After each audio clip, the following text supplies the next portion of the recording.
return to the Performance Centre on the October 15th NXT, there was major build towards Halloween Havoc. Trick Williams would be watching closely as All Ego, Ethan Page and Wesley and Siobhan Evans face off to crown a number one contender.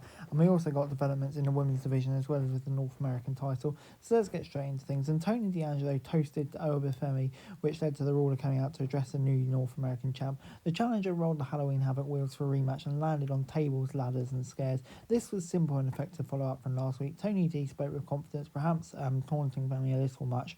The ruler set his own confidence statement, promising to take his title back.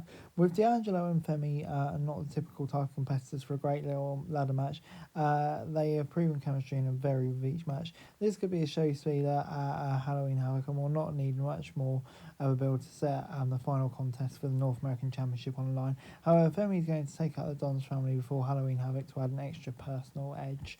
Next up, we got Stephanie Booker taking on Ren Sinclair, and Sinclair tried to keep the focus on her, but she was overwhelmed by the power and technical offense of Booker.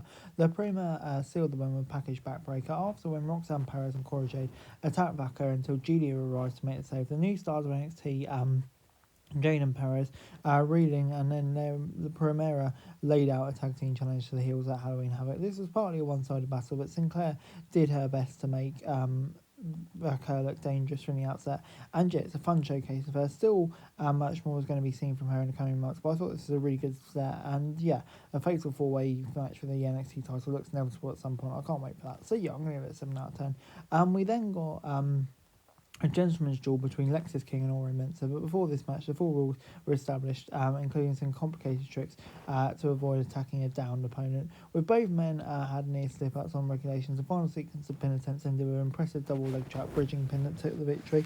Adding unique rules to a match can be difficult for fans to follow, but I think a good job kind of establishing the major elements of it.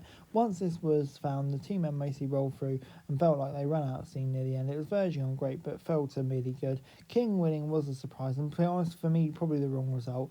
But you know, we're clearly committed to his elevation. Perhaps it could be an opportunity to move him higher up the card. But Mensa, yeah, kind of feels like he needed a big win at the moment. The gentleman's duel probably wasn't a great stipulation. But you know, if they do it occasionally, it may fit in. But yeah, for me, this wasn't quite it. I'm going to give it a 5 out of 10.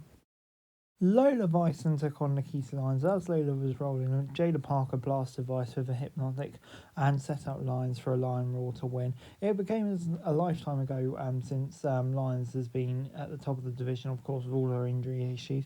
The NXT Women's division has significantly improved since then. So yeah, she's going to need to work her way back up to the top, and it's a big challenge to put up against Vice. Perhaps that's why Lion picked up what should be considered a major upset, even with interference. Vice did heavy lifting in the match, but the two had some of the chemistry. And yeah, of course, Lion still has much work to do to get to the top of the card, but you know, it's a good start, and hopefully she can keep fit and have a decent run this time. I'll give it a 6 out of 10. Before we got Riley Osborne against Ridge Holland, Osborne brought the most fight he has to any match in this battle, but he was simply overwhelmed. He took a Redeemer to end it. Andre Joyce hit the ring to save Osborne from a Redeemer to the announce table and knocked Holland out of the ring. Osborne is figuring it out, and this is by far the best he's looked. It's a shame the two did not have more time, as there's obvious chemistry between the two. However, this was a fun brawl and squash at a drop and dime, and made it clear that Holland is at the level of the Chase U student. It would have been a disappointing result. The Professor did not make up his return to prove he's kind of motivated that he could topple Holland. The heel turn was not perfect, but delivered in the role Holland's taken. NXT is clearly committed to establishing him as a dominant monster, and it feels like he should be in the world title picture if Chase can't defeat him. So yeah, I'm going to give it a 6 out of 10. I thought it was alright. Good win for Holland, and yeah, you expect it to lead to something more with some of the bigger people in the group. Brooks Jensen took on Ashante the Adonis, but before that, Carmen Petrovic poured out the remnant of the Rose from Ashante the Adonis on the ring, and a distraction turned the momentum of the match. Brooks Jensen, with an assistance from Sean Spears, took out the win with a hanging DDT. This was more of an angle than the match, as Jensen and Adonis went through motions until the messy finish. Still the right way on one, and both angles advanced in the direction.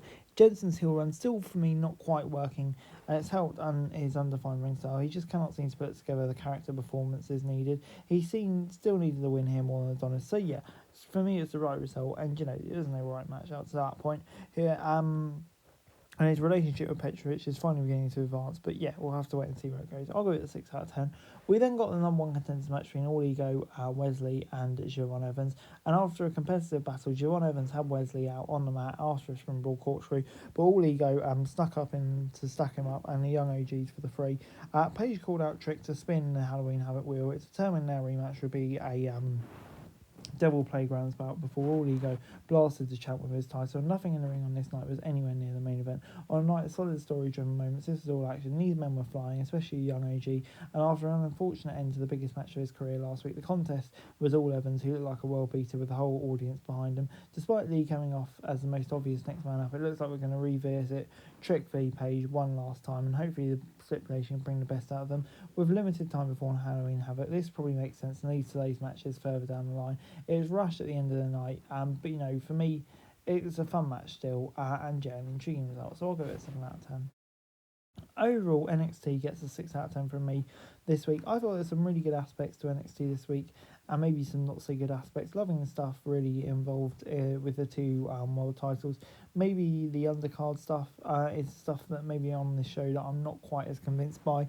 Some interesting undercard storylines that for me just don't feel like clicking at the moment, but I think the big angle is NXT. Hey guys, that's it for this video. Thanks very much for watching. Remember to like, share, subscribe, follow us on our socials, link in the description below for daily wrestling news, meme and content. Subscribe to our other channels on screen right now, that'd be greatly appreciated. Thanks very much for watching. Peace out.